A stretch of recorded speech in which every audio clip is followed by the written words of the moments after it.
தூத்துக்குடி மாதா நகரில் பெண்கள் இணைப்பு குழு சார்பாக மகளிர் தின விழா கொண்டாடப்பட்டது.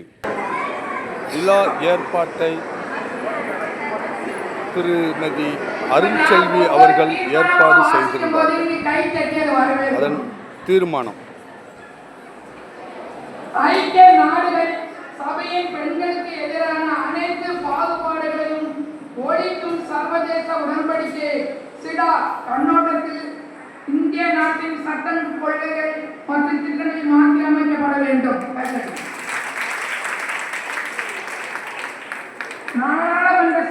நாடாளுமன்றம் சட்டமன்றங்களில் பெண்களுக்கு 33 விழுக்காடு இடஒதுக்கீட்டை உறுதி செய்யும் சட்டம் நிறைவேற்றப்பட வேண்டும்.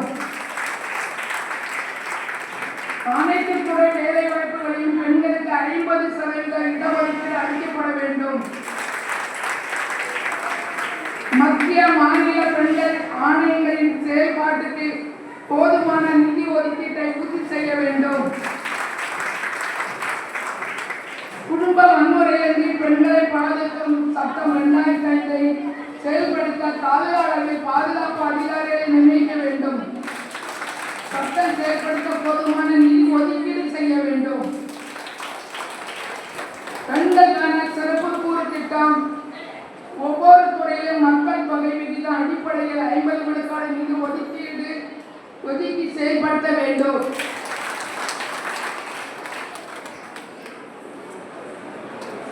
பெண்கள், பெண் குழந்தைகள் மீதான வன்முறைக்கு காரணமாக இருக்கும் டாஸ்மாக் கடைகள் மற்றும் போதைப் பொருட்கள் தடை செய்ய பூரண மதிப்புகளை அமல்படுத்த வேண்டும். அனைத்து அரசு மற்றும் அரசு சாரா நிறுவனங்கள், தொழிலிடங்கள், கல்வி விழாக்களில் உள்ள புகார் குழுக்களும் அமைப்பு சாரா துறைகளில் பகுதி புகார் குழுக்களும் அமைக்கப்பட்டு அவைகள் செயல்படுவதை உறுதி செய்ய வேண்டும். போதிய நிதி ஒதுக்கீடு செய்ய கண்காணிக்கவும் விழிப்புணர்வு நடவடிக்கைகளை அரசு மேற்கொள்ள வேண்டும்.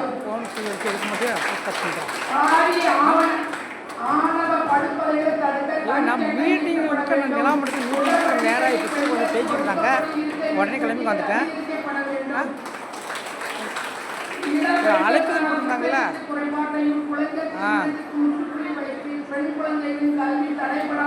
அது ஒரு 5-10 பேர் வந்திருந்தாங்க. அது ஒரு ஆள். சைபர் சிறப்பு சட்டம் இயற்றப்பட வேண்டும். சம வேலைக்கு சம ஊதிய சட்டத்தை முறையாக அமல்படுத்த வேண்டும். தேசிய ஊரக வேலைவாய்ப்பு உறுதியளிப்பு திட்டத்தில் 125 நாட்கள் வேலை நாட்களாக உறுதி செய்து ஊதியம் 500 அதிகரிக்க வேண்டும். ஒப்பந்த பணிமுறை முற்றிலும் ஒழிக்கப்பட வேண்டும். எந்த பொதுத்துறை நிறுவனங்களை மூடவோ தனியார் மயமாக்கவோ கூடாது.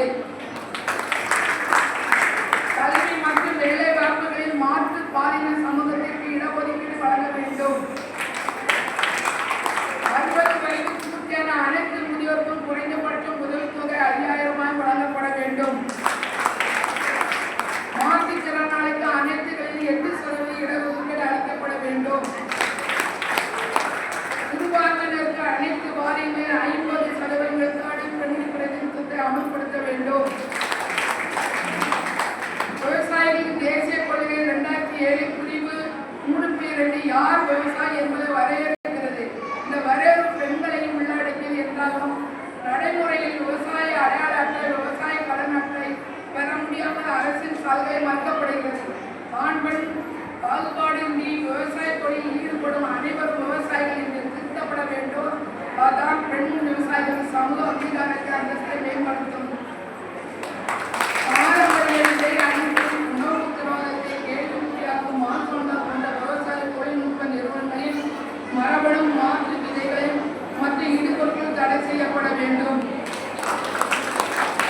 இயற்கை விவசாயத்தை ஊக்குவிக்கும் பாரம்பரிய விதைகளை மீட்டெடுக்கும் அரசு மானியம் வழங்க வேண்டும். விவசாய உற்பத்தி கொள்முதல் விலையில் செலவை விட 50% அதிகமாக